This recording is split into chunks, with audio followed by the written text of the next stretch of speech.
જન્મનો હું દુખિયારી આવી તમારે દ્વારે અવગુણ મારા પૂર્ણ ધરસો ચડજો મારી વારે હે માથે પાપોનો છે ભટકું જગમાં હું નોંધા મારી રેવી બન્યો છે સંસાર ઓ મોહન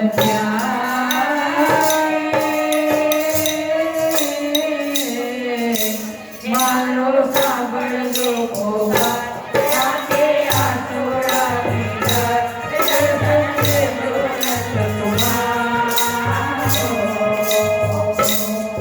માટે હવે પાછું આવવું જ નથી. રાણાને ચોખ્ખા શબ્દોમાં કહી દીધું કે હે ભગવાન કે અંતર્યામી આપ કહાઓ અંતર રે જોવાથી મીરાના અંતરની અરજી લેજો નાથ તપસી કે હું તો વિનવું વારંવાર મારા સામળિયા સરકાર મારો તૂટે ના આશાનો થારો મોહન પ્યારે કે મારો સાંભળજો ત્યાં કે આ ચૂડાની દર્શન દેજો અને મોહને હાથ લંબાવ્યા મૂર્તિમાંથી અને આવી જા મીરા આવી જા અને મીરા સમાઈ ગયા. દ્વારકાધીશના હૃદય કમળમાં સાડીનો છેડો બહાર હતો. રાણો દોડ્યો છેડો પકડવા પણ જીવ શિવમાં સમાઈ ગયો અને જે મૂર્તિમાં મીરા સમાઈ ગયા ને એ મૂર્તિ બોડાણો દ્વારકાથી ડાકોર લઈ આવ્યો. ધન્ય છે બોડાણાને. તો માનવને સંસાર પ્રત્યે અનેક પ્રકારે વૈરાગ આવે છે. દુઃખનો માર્યો બાવો બની જાય. ઘણા દુઃખના મારે નીકળી જાય ઘરમાંથી. વૈરાગ આવી ગયો માં જુનાગઢ જતો રહો. કોઈ ભયથી જાય, કોઈ વિચારથી જાય, કોઈ સાધનથી જાય. આમ અનેક રીતે વૈરાગ્ય ઉપજે છે. ઘણા 80 વર્ષના હોય કે હું તો સોપારી નહીં ખાતી, છોડી દીધી. તમે નહીં છોડી, છોડાઈ. દાંત જ નહીં પછી શેમાં હોપારી ખાવ તમે? એને ત્યાગ ના કહેવાય. સંસારનું સાચું સુખ અને ખોટું સુખ,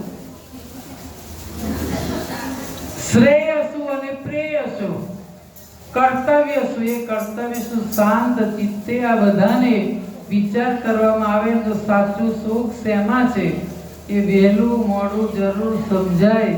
માટે કે શાંત ચિત્તે સંસારમાં જો જો સે જે ઉતાવળ ના થાય ધીરજ ન વદાય સંસારમાં માલજો. પેલી શ્રદ્ધા પ્રભુ ઉપર રાખજો. અણુમાં સમજીને નાથ સંસારમાં માલજો. ચિંતામણીને એક ટકોરથી બિલ્વ મંગને વૈરાગ્ય આવ્યો. સંસારી મટીને સંન્યાસી તો બન્યો પણ એના મનમાં રહેલું વાસનાનું બીજ નથી. માથું તો મુંડાયું પણ અંતરનું મુંડન કરવાનું છે, મનનું મુંડન કરવાનું છે. નરસિંહ મહેતાની જીવન જીવવાની રીત સૌથી અનોખી હતી. સૌને વિચિત્ર લાગતી. નરસિંહ રામને પ્રભુ હજુર હતા છતાંય અભિમાન નથી.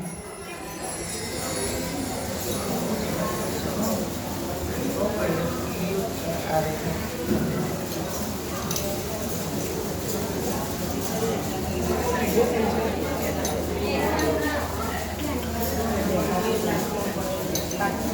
નરસિંહરામના સાંસારિક કાર્યો મોટા મહારાજ કરતા પણ ખૂબ ધામધૂમથી પ્રભુ પ્રતાપે પાર પડતા.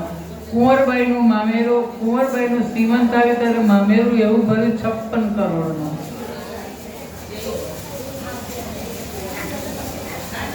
અમે નારોલમાં મીરાબાઈ કુંવરબાઈનું મામેરું અમે 5 દિવસ કર્યું. જેને કહે છે લોકો કે મારવાડી કે નાની બાઈનો માયરો. પ્રસંગ રંગે સંગે પતાવી જુનાગઢ આવ્યા. કીર્તિનો યશ પૂર્ણ કળાએ ઝળહળવા લાગ્યો અને નાગરીનાથને આંખમાંથી કણાની જેમ ખૂંચવા લાગ્યો. નરસિંહરામ નાથમાંથી બહાર કાઢી મૂકો. એક રાતે નરસિંહરામ સત્સંગની મંડળીમાં ભજન કરવા બેઠા હતા અને સાધુ વૈરાગ્યો સામેલ હતા અને એકથી ચડિયાતા ભજન ગવાય. ભક્તિનો કેફ ચડ્યો. નરસિંહરામ ભજનો ગાય કે હૈયાની હાટડીને ખોલો માનવી, હરિ ભજનમાં ડોલો. સીતારામ સીતારામ બોલો માનવી, હરિ ભજનમાં ડોલો. કાચી છે કાયા ને જુઠ્ઠી છે માયા, જાણી જોઈને બધા એમાં ફસાયા. સુતેલા આત્મો ઢંઢોળો, ચા પીધો આત્મા ઢંઢોળાઈ ગયો. જાગ્યો જાગો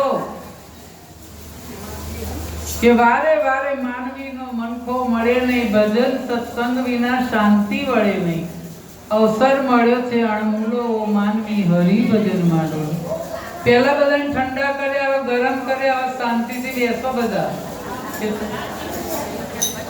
સાવધ બનીને તમે રહેજો સંસારમાં, કમળનું ફૂલ જેમ રહે છે તળાવમાં. મનને પ્રભુજીમાં જોડો માનવી, હરિ ભજનમાં ડોલો. માયાની નિંદરથી મુકેશ જે જાગશે, સૂતેલા રડશે ને જાગેલા ફાવશે. મળશે હરિ વેલો મોડો, મળશે તો ખરો ખરો ને ખરો કોઈ પણ રૂપે.